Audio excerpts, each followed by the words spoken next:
So you're thinking of moving to Las Vegas, Nevada, but you have some serious concerns on whether or not Las Vegas is going to run out of water. Is there any legitimacy to this claim? Is Las Vegas arguably the #1 tourist destination in the Western Hemisphere truly on the verge of drying up? Do you think Lake Mead is going to dry up without a legitimate fight? Well, that's exactly what we're going to cover in this video. And we're going to get after it right now.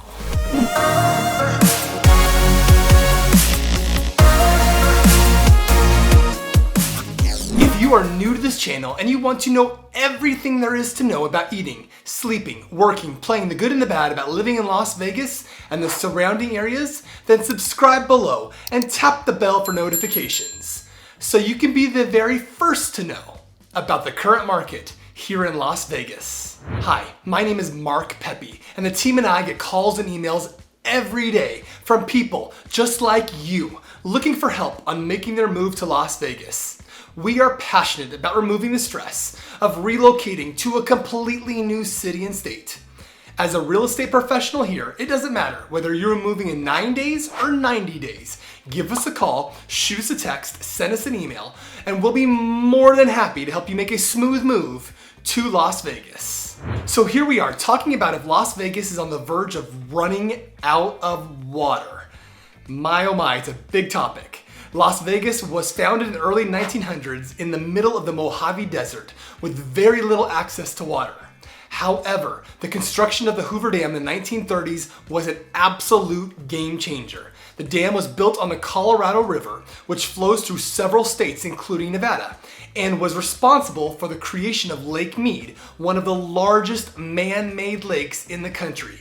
The dam is used to hold back water from the Colorado River and provides irrigation water for farmers. It also creates hydroelectric power and controlled seasonality flooding from the Colorado River.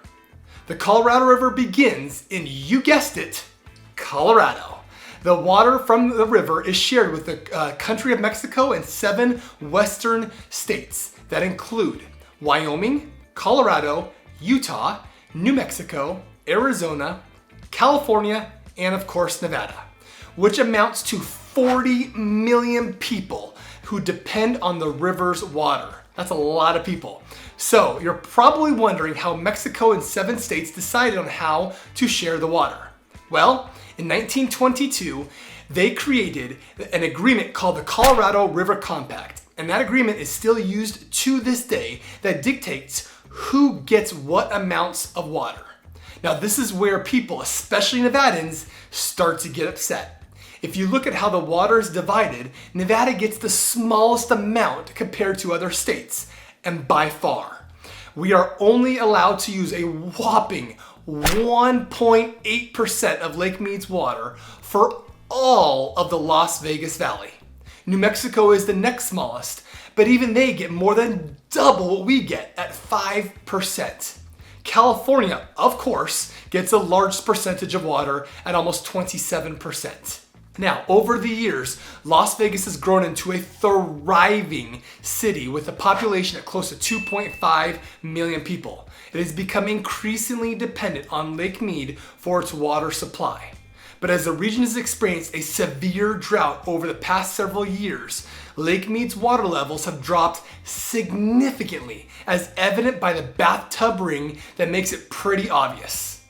As the lake's water levels continue to drop, Las Vegas and Nevada's Water Authority has implemented several water recycling and conservation measures which have been highly effective in reducing the city's water usage.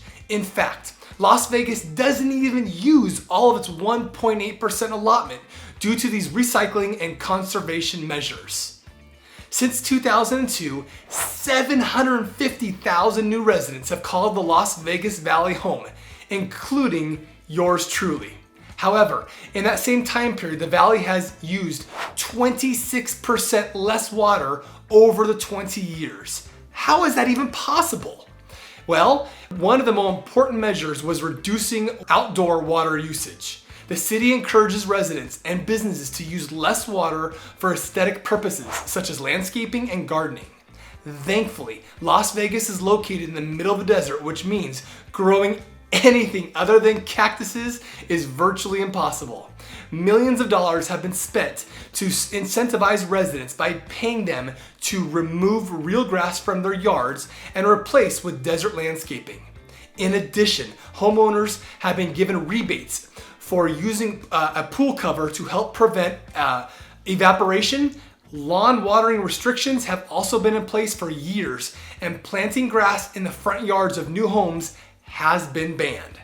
Nevada made history by becoming the first state in the country by restricting what they call non-functional grass. This is grass that you mostly see along roadways. It really serves no function other than being nice to look at. Just removing that non-functional grass alone has resulted in saving 10 billion gallons of water, which is 10% of our total water supply. The city of Las Vegas has already implemented several recycling programs that aim to treat and reuse wastewater rather than simply discharge it into the environment. In fact, approximately 99% of Las Vegas's indoor water is treated and sent back to Lake Mead. So how do they do this? Well, they take water that has already been used once, for example, in showers, sinks, and toilets, and they treat it so that it can be used for non-potable purposes. Now, the term non-potable is key here. This ensures that you're not consuming your neighborhood's dirty water. And I try to say that nicely. Every time you take a drink from the tap water, you're not drinking again your neighborhood's or your neighbor's dirty water. The water is recycled for things like landscaping, irrigation, and industrial processes. As of 2022, nearly 40% of Southern Nevada's supply comes from recycled water. Las Vegas also invests heavily in cutting-edge desalination technology to diversify its water supply sources. This is an extremely important initiative that gives Las Vegas, which is bone dry, located far from any major source of fresh water. By investing in desalination technology, the city can potentially tap into the vast resources of the Pacific Ocean, which is located just a few hundred miles away. That said, there is a downside. Desalination technology is one of the more expensive water treatment methods out there. But the Las Vegas Strip alone ranks roughly $8.28 billion annually. So I don't think money is a major barrier. A lot of you have probably heard the anonymous sounding term dead pool lately. That's where the water level at Lake Mead gets too low, 895 feet above sea level to be exact, that the water can no longer actually flow from the Hoover Dam at that point, and we will no longer be able to send water through the dam to California, Arizona, and Mexico. However, Las Vegas's water supply will not be disrupted if the lake actually reaches dead pool levels. With all the negativity in the news, you might be wondering why most of the Las Vegas Valley is not freaking out about the situation. One thing many people don't understand is the city has direct access to Lake Mead's water supply through massive intake pipes that bring the water from the lake to the city's treatment facilities.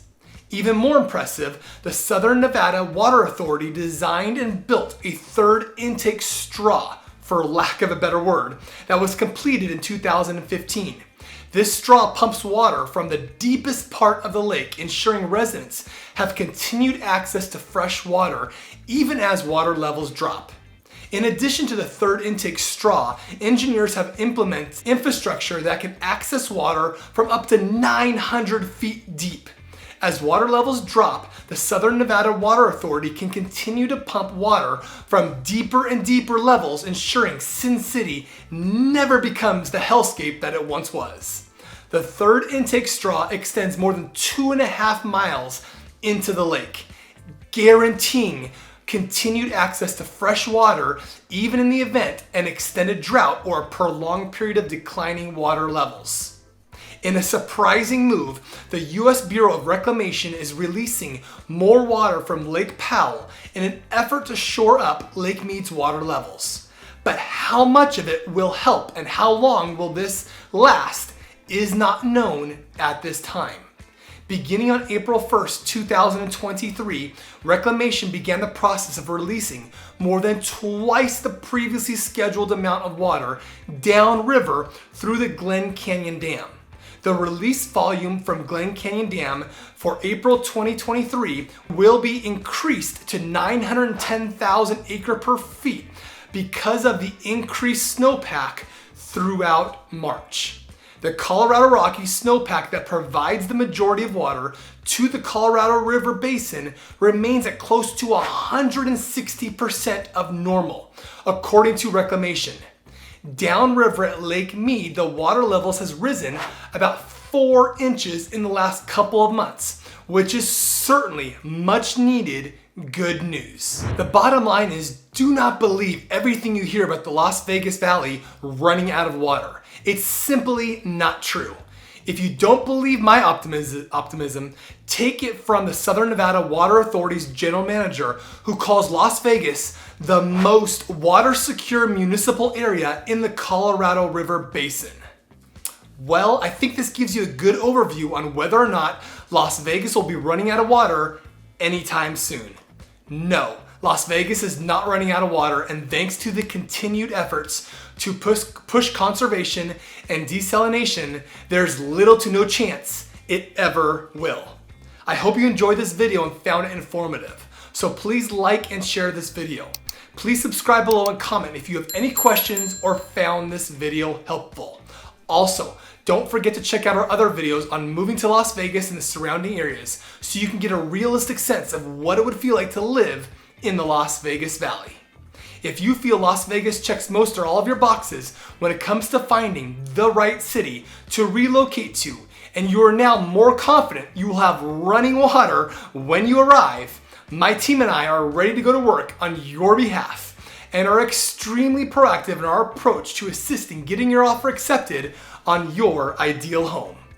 We don't leave any stones unturned, so whether you're moving in 9 days or 90 days, give us a call, shoot us a text, send us an email, or even book a Zoom appointment here in the description below.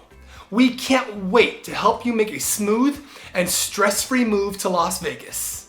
So until next time, we hope to show you around town very, very soon.